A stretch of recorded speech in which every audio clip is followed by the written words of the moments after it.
Hello there once again. It's another Back of the Net video. And today we're talking all things Cherries and then moving on to our Super Six. But I can't do this on my own, and I say it every week. He's here once again. It's Tony Funnell. How you doing, Tony? Very, very well. Yeah, interesting week. What an interesting week, Tony. Now, last time you and I were together, we were talking about possible incomings in terms of players, weren't we? And we was just before the transfer window closed, and now all of a sudden we're talking about possible incomings of a different kind in a minute, aren't we? Yeah, definitely. Yeah, didn't expect that at all. Did it shock you, Tony? It surprised me a little bit. Yeah, I think the timing surprised me because I just think if the club had done it during the transfer deadline, it would have given any new manager the chance to get a player or two that he wanted in the club. So, that's disappointing. I think the club made a mistake there. If they knew what they were going to do a couple of weeks ago, they should have just done it. Yeah, it does feel a little bit strange, especially when you think the fact that all of a sudden, just before Tindall lost his job, we got a new assistant manager. Well, not assistant manager, coach. That's right. Which I think is a remarkably quick turnaround, personally. When you lose a coach from a football club, to get someone in as quickly as that, he's not your assistant manager, he's like your third guy. Yeah. So what kind of process would be involved in that, in trying to get somebody for that? To be able to get someone so quickly is a little bit curious to me. Yeah. So we don't know whose decision or who was pushing in, what direction to get Woodgate, really, do we? So no, we don't. There are some interesting conspiracy theories out there, Tony, about how that might have happened, and maybe it had something to do with somebody Woodgate worked with before. But I've just put a picture up on the screen for you there, because it's not all doom and gloom necessarily, Tony, because we actually signed ourselves another player on deadline day. So Josh King left, and we got this chap here, Mr. Long. What do you think of that as a signing, Tony? Yeah, now I must admit I'm excited about the Shane Long signing. 34 years of age, he's going to be the veteran of the team. Yeah. But I think he will add a new dimension to Bournemouth's play. Yeah. And he's also got a presence about him up front. I think now Bournemouth have got more options. They can go beyond the opposition as well as playing up to the striker. So they got that. And, he will score the odd goal. He's not going to score loads of goals. No. But for the younger players to learn from his professionalism and enthusiasm, because he's got a hell of a lot of enthusiasm as a player. Yeah. He never gives up on anything. I think that would be priceless. And, I must admit, I'm quite happy. And, you hear different things. I hear people recently saying that they're not happy with, because there's negative comments going around about certain players' performance, of late. Well, if we was in different times and the fans could pay to watch at the Vitality Stadium, I'm sure if they watch Shane Long, they get their money's worth. Yeah, we've heard. Yeah, I do rate him. Yeah, I know he's getting older, but I think he's got a lot to offer.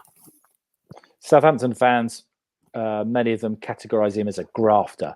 So even though he's getting, a little bit older now, he will work his socks off for the team. He'll never stop. Definitely, and he'll put his head in where some players wouldn't put their foot. Yeah. And I think the Bournemouth squad, for all of its talent, have lacked grafters, haven't they? They've lacked somebody who's going to just keep on going and push the team a bit more, maybe. Yeah, and I think if the younger players see what he does on the pitch, and then they think, hang on a minute, what? I'm a lot younger, I can do a bit more of that. Yeah. Then hopefully, because we've got to get on the front foot and get attacking these sides and scoring more goals. Yeah, very, very good point. Very quickly, Tony, before I move on to our next piece of obvious news that we need to cover, he's just come in, Shane Long. He's been signed by a manager, and then the manager's gone. Now, that's an unusual situation for a player to be in. Tony, can you sympathise with this situation at all? Yeah, it's an odd situation. It's probably happened to lots of players over the years, but he is one player, like I said earlier, he's got a lot of professionalism about him, and it won't faze him. New manager will come in and just get on. He's the type of player, he does his job week in, week out. And even if he's put on the bench, he'll come off the bench and he'll do the same when he comes off. There's no sort of head down, I can't be bothered with him. Yeah, you get your money's worth. Good. I think it'll be a good signing. And you mentioned the new manager. Now, Jonathan Woodgate has been put in temporary charge. If you didn't know and you were living under a rock for the last few days, Jason Tindall was relieved of his duties after the Sheffield Wednesday game. It didn't really go to plan. Didn't really go to plan as a result, but didn't really go to a plan in terms of performance either. The team looked quite lackluster until their backs were against the wall. Then we saw a bit of fight, but not quite enough. So already, Tony, people are starting to talk about, well, who's next for Bournemouth? So what I thought we'd do is you and I have a little bit of fun, and I'll flash some pictures up on the screen here, and you can give me your opinion of these people. How's that sound? Well, I'll give a guess first off, because okay. if you read the papers and you believe what you see, it's like John Terry, Frank Lampard. Stop you there. I'll stop you there. Look. You got a picture, yeah. See, you know what you're doing. You know what you're doing. I know what I'm doing. I've been watching Sam and seeing what he does. So here we go. Yeah, John Terry and Frank Lampard. Now, almost immediately, these two were installed as two of the favourites for it. How do you feel, Tony, about one of these, either of these? Who would be your pick? If you had to pick one of these two, who would you pick first? Let's start with that.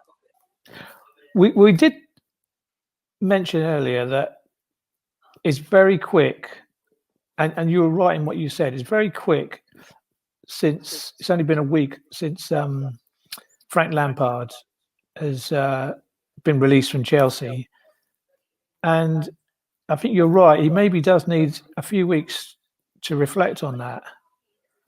So maybe John Terry. That's interesting. Yeah. Obviously, it would be John Terry's first role as a manager. He's been doing the assistant manager role for a while. Interesting thing about John Terry is that when the role became available at Bournemouth in the summer, he was one of the very few managers. In fact, I don't know of any others, if I'm honest with you. Very few people who just put their name right into the ring. He essentially phoned up the football club and said, "Oh, I'm interested." So you can imagine already now he's probably knocking on the door. He's probably camped out in our beautiful car park, waiting to speak to somebody already, I would imagine. Yeah, I also think the club have got a big part to play in it, because they've got to persuade any manager, especially these young up and coming ones, that they've got a real intention of getting back in the Premiership straight away. Yeah, and the club have said that, and that's what they released as their statement, really, with Jason Tindall. And at the beginning of the year, they said that the aim was to get promotion, and now it didn't look like, from their point of view, the performances were going to deliver that. You talked, Tony, there about a young up-and-coming managers, and that's what we're talking about there, really, with Lampard and Terry, albeit Lampard's got a bit more experience. But what about a more experienced head, Tony? What about somebody like this, Nigel Pearson? How do you feel about that? Yeah, he's been there at a few clubs. He did a good job at Leicester for a while. A lot of people say, he laid the foundations there. Yeah. For them winning the Premiership. But it's so difficult. I think a lot of whoever takes over is what I said just now. It's whoever gets the interview. It's the club putting over their intentions. Yeah. Because I always look back and always worry regarding the fact why Eddie left. Yeah. Yeah. And it does concern me that maybe their intentions weren't as much as his were of where the club could go. Yeah, there is a sense of that, isn't there? I do agree with you. Okay, let me throw another one. This one's a bit more of a wild card, Tony. You probably won't be prepared for this one, but here we go. Yes, Patrick Vieira. Yeah, what do you think about that? That's a name that's been mentioned in passing, but could he be tempted to come back to England, do you think? Yeah, well, possibly. He started off, I think, with Manchester City in their academy. He worked in their academy for a few years, and then he went to America, to New York City. And I don't know how long his spell was at Nice, where he got released from. Yeah, I don't know either. But was it a couple of seasons, maybe, or a season and a bit? I think. There's you mentioned Nigel Pearson, and there's probably a few managers in that mould that are real big, strong characters. You've got your Vieira, Lampard, and Terry. I'd be happy with any of them, and they've got a vast amount of experience between them, both for club and country. So they're going to command respect straight away. And all three of them, knowing the way they play, especially John Terry and the managers and coaches that they've been with, they're going to be able to motivate the current squad that we've got. And I think you'll probably agree, they probably need a confidence boost at the moment. Yeah, things haven't been quite right for a while. And I think sometimes results cover performances, and I think they have a little bit. There is one more name that I want to throw at you, Tony, and this is a bit fanciful, I won't lie, but let's just have a little look at him. Yes, Eddie. Bring back Eddie. To be honest, I'd love to see him come back, but I don't think it'll happen. But what I will bring in, though, also is I'd also throw in the fact you've got, you're talking about quite young managers in Terry, Lampard, and Vieira. Really, is a young manager. He's not been managing many teams. I'd also throw in Harry Redknapp as a director of football, maybe just for a year, to help him out, a sounding block to, when certain things pop up. Because the quicker you can get back in that Premiership, the better, and the more experience you've got around you. And Harry's been and done a lot in the Premiership. Yeah. I think he'd be a great addition. Like I say, even part-time for a year. They got him a few days a week. I think it would be very good for the club.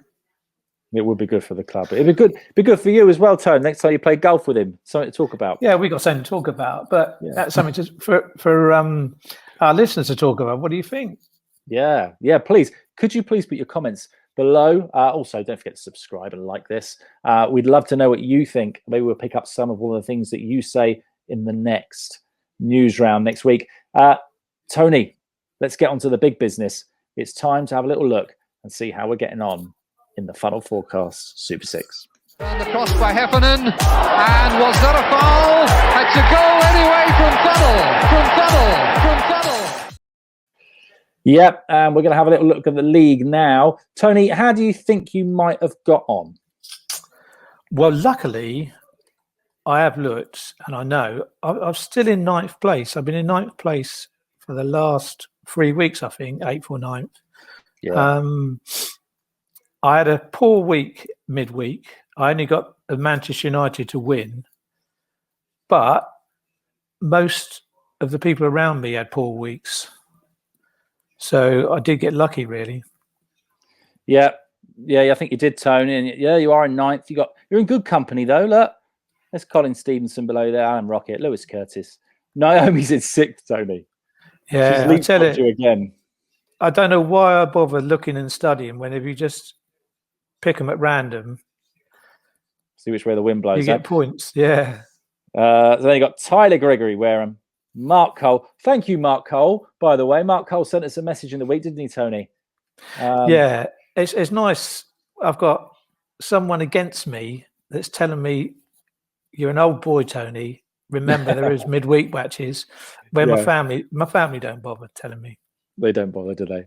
But I shouldn't have bothered because I only got 2 points. So I don't think. and what were the first 2 games?